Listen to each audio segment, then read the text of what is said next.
Block चुनाव को लेकर समाजवादी पार्टी के गाजियाबाद की सभी तहसील पर प्रदर्शन में जमकर नारेबाजी की। गाजियाबाद की सभी तहसील पर समाजवादी पार्टी के कार्यकर्ता पहुंचे और जमकर नारेबाजी करी। समाजवादी पार्टी के महानगर अध्यक्ष राहुल चौधरी ने कहा कि उन्हें प्रदर्शन करने से रोका जा रहा था, जिसके बाद भी उन्होंने प्रदर्शन किया। आगे भी प्रदर्शन ऐसे ही चलते रहेंगे।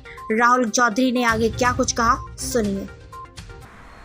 राहुल जी, चुनाव होने के बाद आज सपा प्रदर्शन करने जा रही थी, किस तरीके से प्रदर्शन किया गया और प्रशासन की तरफ से क्यों रोका गया? देखिए, क्योंकि उत्तर प्रदेश की सरकार ये भली बात ही जानती है कि जिला पंचायत के चुनाव में और ब्लॉक प्रमुख के चुनाव में सीधे सीधे लोकतंत्र की हत्या हुई है, और उसी के विरोध में आज समाजवादी पार्टी के राष्ट्रीय अध्यक्ष माननीय अखिलेश यादव जी के आह्वान पर हम लोग उत्तर प्रदेश की सभी तहसीलों पर अपनी लगभग 2 दर्जन मांगों को लेकर के अपना ज्ञापन और प्रदर्शन करने जा रहे थे। मगर कल शाम से ही पुलिस ने सब हमारे कार्यकर्ताओं के नेताओं के घरों पर दबिश दी और उन्हें वहां जाने से, धरने में जाने से रोका गया। मगर उसके बावजूद भी आज हमने जोरदार तरीके से गाजियाबाद सदर तहसील पर धरना दिया, प्रदर्शन किया और महामहिम राज्यपाल जी को ज्ञापन सौंपा।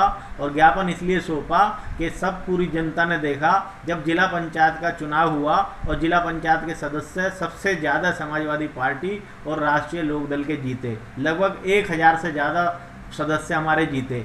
और जब जिला पंचायत अध्यक्ष का चुनाव तय हुआ तो उसके बाद भारतीय जनता पार्टी ने सभी जिलों में इस तरीके की प्लानिंग करी कि कहीं प्रस्तावक को किडनैप कर लिया, कहीं जो किसी का पर्चा छीन लिया। आपने गाजियाबाद में भी देखा किस तरीके से हमारे प्रस्तावक को, अनुमोदक को होटल कैंटीन में बंधक बना करके रखा, उसे धमकाया, उसे उसके जान माल की सुरक्षा की हवाला देते हुए उसे वहां जाने से रोका गया और यहाँ पर निर्विरोध चुनाव कराया गया।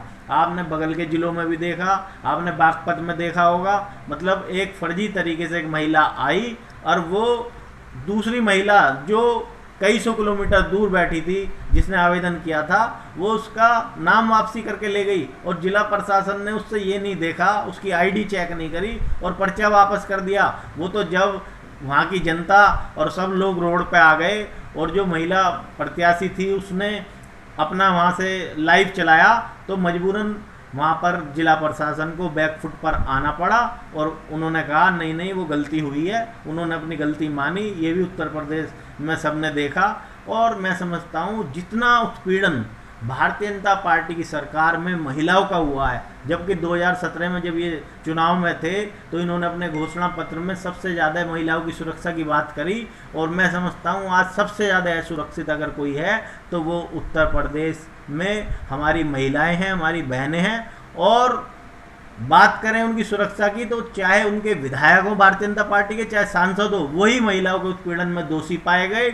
आज किसान काले कानून के विरोध में 8 महीने से धरने पर बैठा है और भारतीय जनता पार्टी की देश की और प्रदेश की सरकारों के कानों पर जूं नहीं रेंग रही। वो ये नहीं पूछ रही कि देश का अन्नदाता जब अब की बार पारा 44 और 45 डिग्री तक पहुंच गया और वो रोड पर बैठा था तो किसी ने पूछा नहीं जा करके कि आप क्यों बैठे हो, जबकि सरकार की जिम्मेदारी है। सरकार जब चुनाव में है, प्रधानमंत्री सबके हैं, मुख्यमंत्री सबके हैं, उनको सबके हितों का ध्यान रखना चाहिए। इसलिए मैं समझता हूँ आज नौजवान बेरोजगार है, नौजवानों को रोजगार देने की बात करी थी, आज पढ़ा लिखा नौजवान रोजगार है और उनकी सरकार के मंत्री कहते हैं कि अगर किसी पर रोजगार नहीं है तो पकोड़े तल लिए जाएं। और पकोड़े भी कहाँ से तले? आज तो मैं समझता हूँ सरसों का तेल भी देसी घी के बराबर पहुँच गया है। तो किसी भी तरीके से सरकार अपने वायदे पर खरी नहीं उतरी। इसलिए मैं समझता हूँ 2022 के चुनाव में जनता इंतजार कर रही है समाजवादी पार्टी के राष्ट्रीय अध्यक्ष अखिलेश यादव जी को पुनः मुख्यमंत्री बनाने की,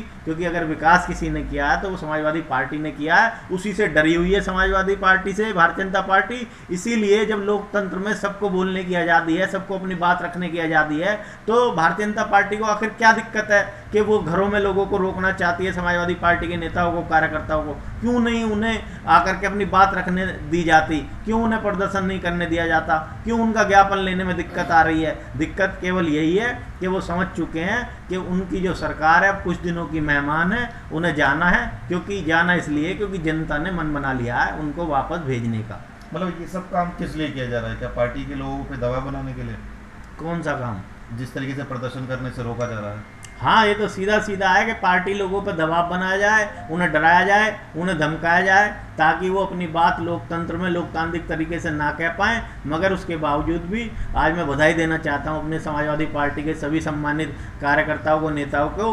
उन्होंने दबाव के बाद भी आज हजारों की संख्या में गाजियाबाद तहसील पर जोरदार जो है धरना प्रदर्शन किया और मां महिम राज्यपाल जी को अपना ज्ञापन सौंपा।